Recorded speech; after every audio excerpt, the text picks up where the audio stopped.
Hello guys, good morning to all of you. बच्चों, हम लोग ने लास्ट लेक्चर में कॉम्प्लेक्स नंबर के कुछ बेसिक्स देखे थे और इन बेसिक्स के साथ और कई लंबे बेसिक्स हमें सीखने हैं।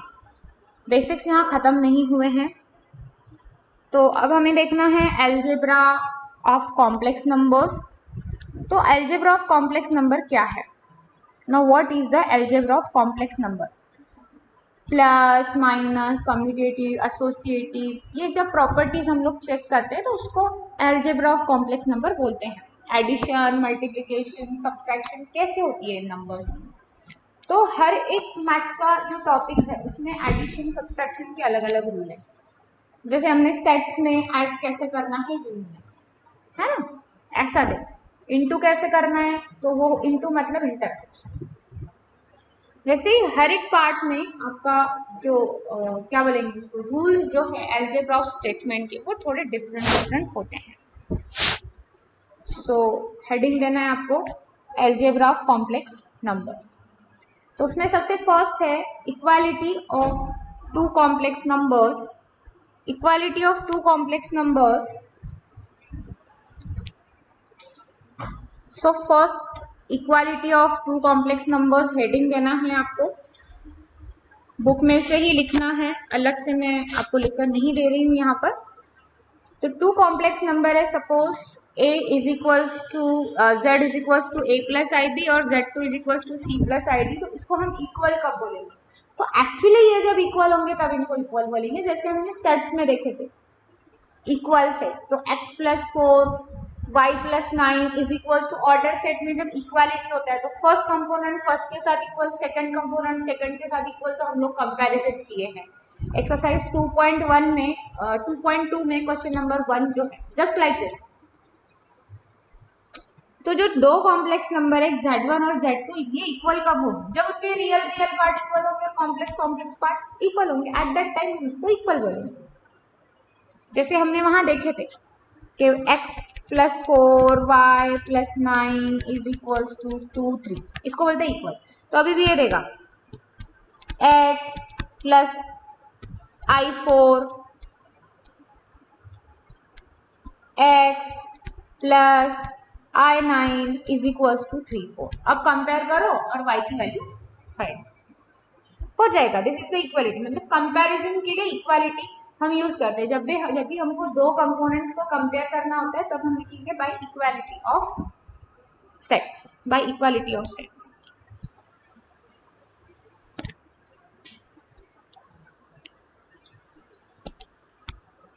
सो मैंने सेट कहा, वहां पे हम equality of complex numbers use करेंगे। जैसे देखो यहाँ दिया हुआ है if x plus y is equals to 3 plus 4 i, then x is equals to 4 और y इज इक्वल्स टू 3 है। तो अब दूसरा जो रहेगा कॉम्प्लेक्स नंबर, उसमें भी हम सेम ही लेंगे, ठीक है।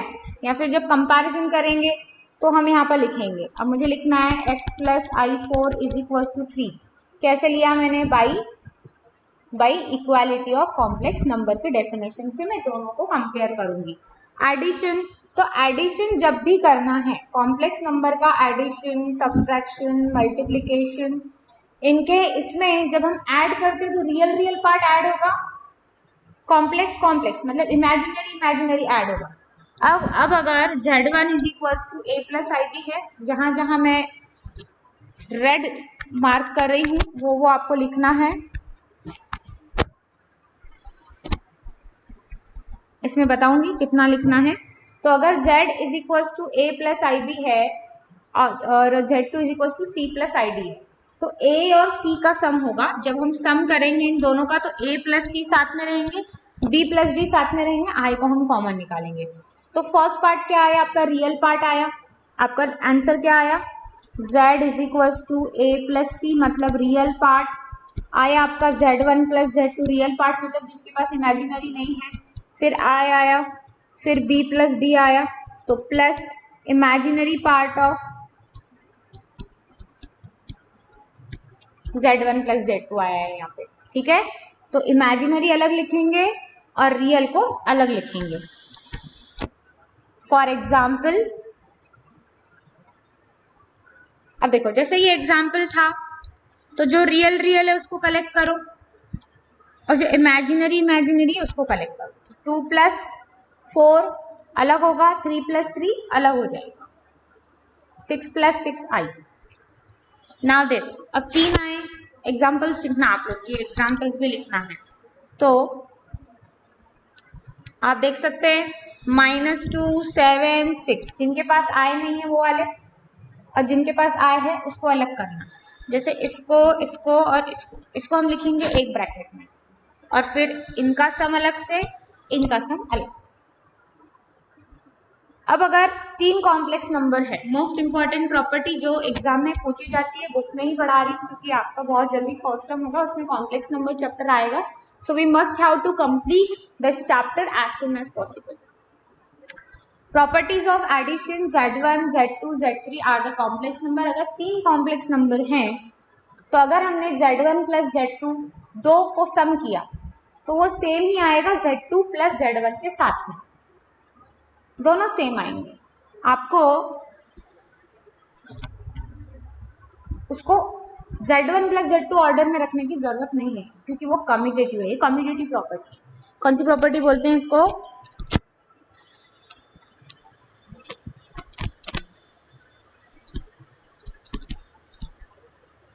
कम्यूटेटिव प्रॉपर्टी बोलते हैं, ठीक है ना। एसोसिएटिव मतलब जब हम ब्रैकेट चेंज करते हैं, ये सब प्रॉपर्टीज हमने सेट्स में भी देखे हैं कि नहीं। तो Z1 + Z2 + Z3, फिर चाहे पहले Z2 + Z3 करो, चाहे Z1 + Z2 करो, एसोसिएटिव प्लस में आपका कॉम्प्लेक्स नंबर में चेंज नहीं आएगा। तो this is the associative property. Zero add करना, अगर किसी कॉम्प्लेक्स नंबर में जीरो ऐड कर रहे हैं तो वो एज इट इज रहेगा, तो इसको बोलते हैं आइडेंटिटी प्रॉपर्टी। कौन सी प्रॉपर्टी बोलते हैं? Identity property. और अगर कॉम्प्लेक्स नंबर और उसका कॉन्जुगेट प्लस करेंगे, सपोज x + iy और इसका कॉन्जुगेट होगा x - iy, इसको अगर हम प्लस करते हैं तो 2 टाइम्स ऑफ रियल नंबर आता है। ये हम पहले भी देख चुके हैं, इसको बोलते हैं इनवर्स प्रॉपर्टी। क्या बोलते हैं? Inverse property. अगर आप Z1 + Z2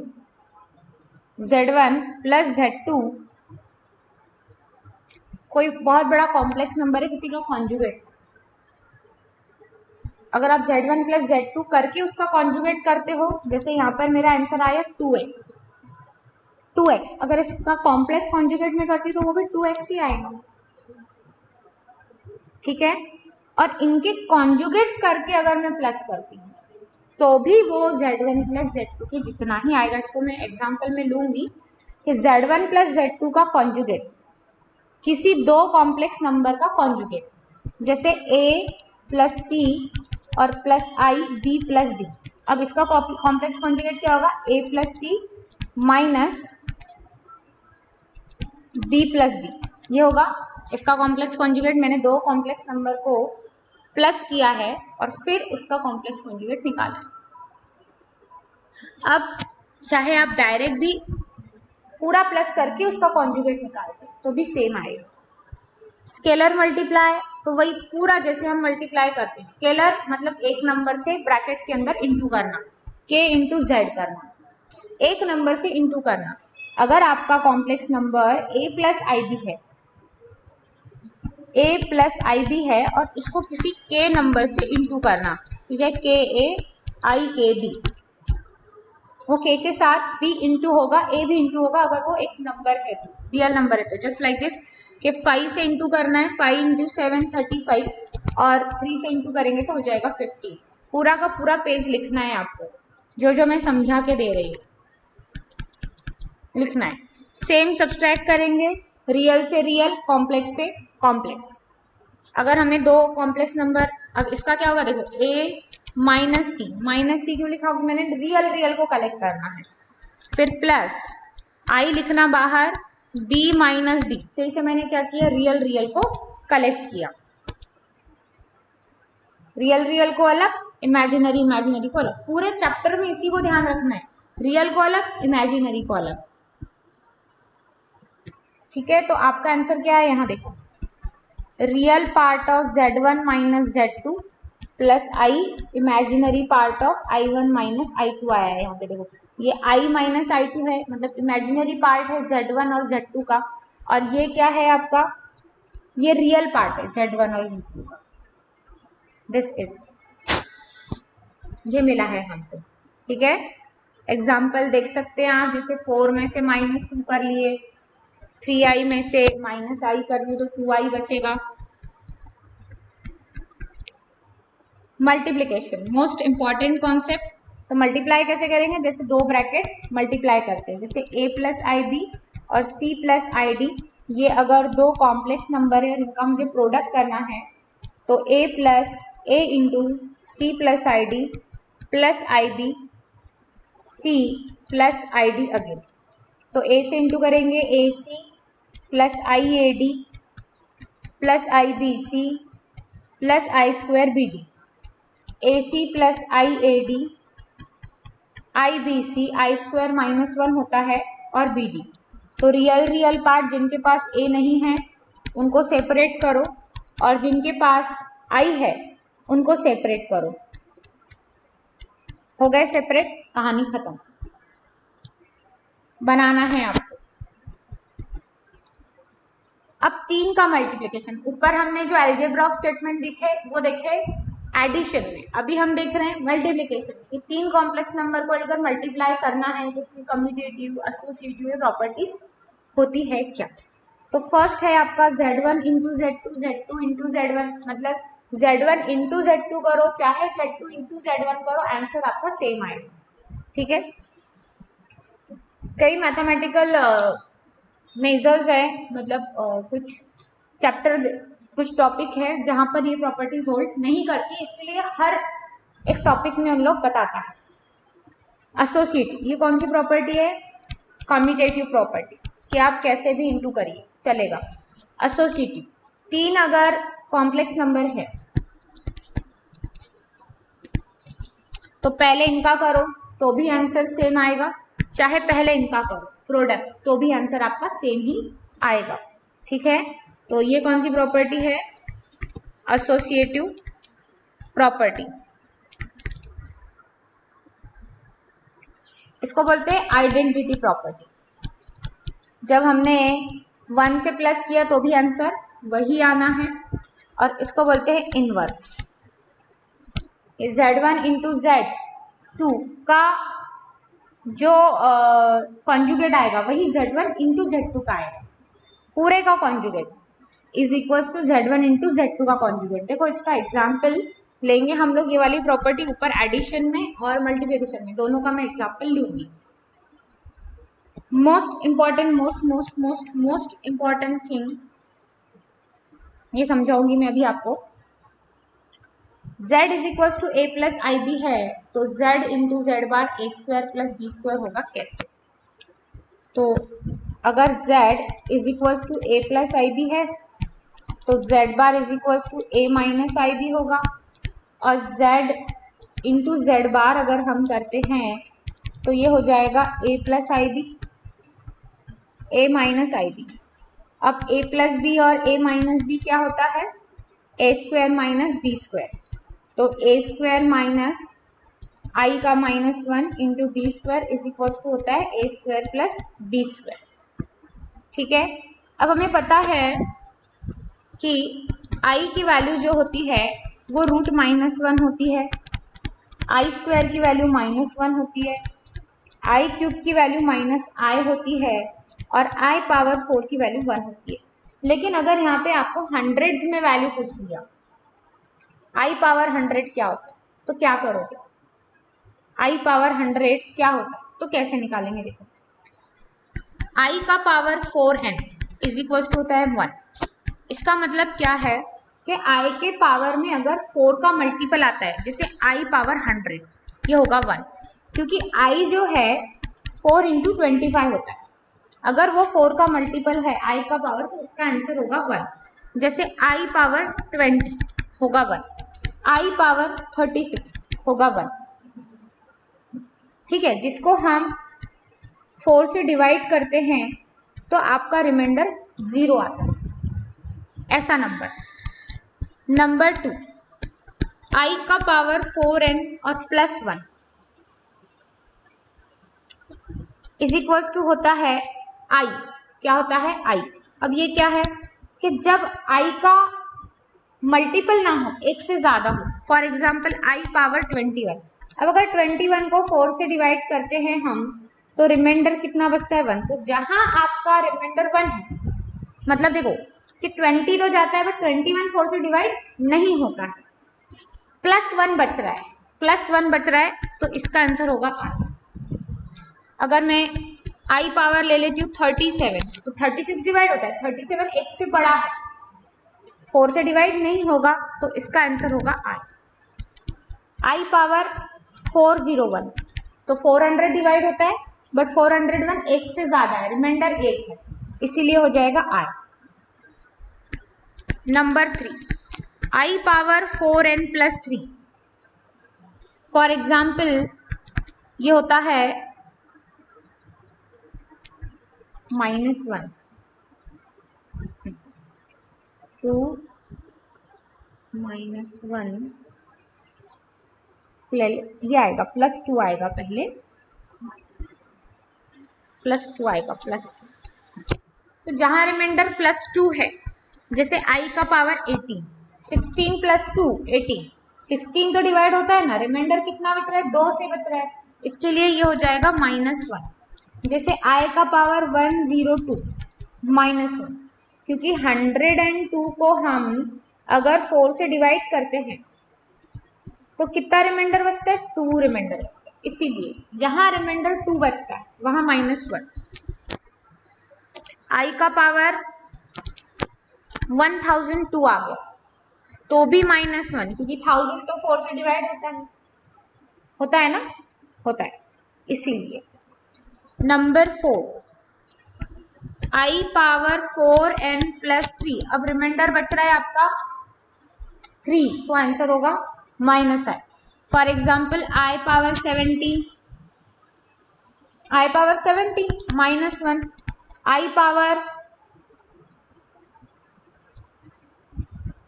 35 -1 -i।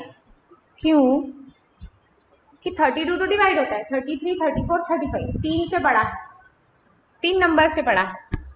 i power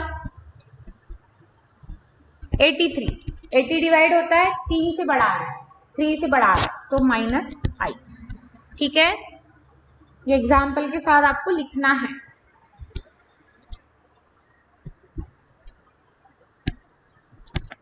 इसका एक जगह मैंने टेबल भी बनाया है, देखते हैं है क्या।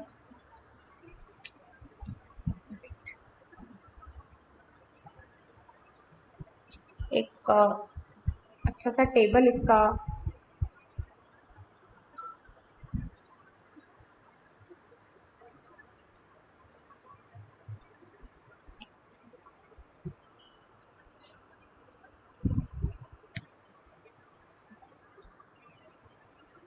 आप लोग इसका स्नैप ले लेना और उसको लिखना है।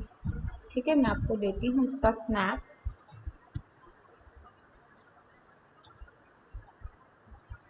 ये देखो, ये मैंने किसी और क्लास को पढ़ाया था। क्वेश्चंस है, एग्जाम्पल्स है, स्नैप ले लो आप और इसको लिखना। वही पढ़ाया है बट थोड़ा और डिटेल में, जैसे 4 × 4 + 1 17, 4 × 8 + 1 33, इसीलिए वो आई हुआ पेज 1 और पेज 2। क्योंकि उनकी क्लास हायर है तो उनको थोड़ा अलग पढ़ाया था मैंने, बीएससी वालों को पढ़ाया था, डीवी साइंस कॉलेज का। ठीक है, इसको आप करना, बस वो ये नहीं, ये मैं कराऊंगी आपको।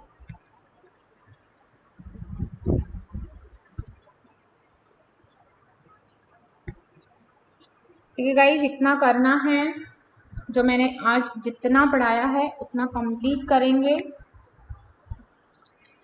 डिवीजन, तो डिवीजन जब भी आएगा, डिवीजन में हमें करना होता है रैशनलाइजेशन। अब रैशनलाइजेशन क्या है? तो रैशनलाइजेशन जब हम डिनोमिनेटर में रूट आता है तो ऊपर और नीचे इंटू करते हैं ना, रैशनलाइजेशन जैसे ऐसा आया 2 + 3x upon 2y minus 3z, ऐसा कुछ आता है, ऐसा रूट में अलग अलग होके आता है।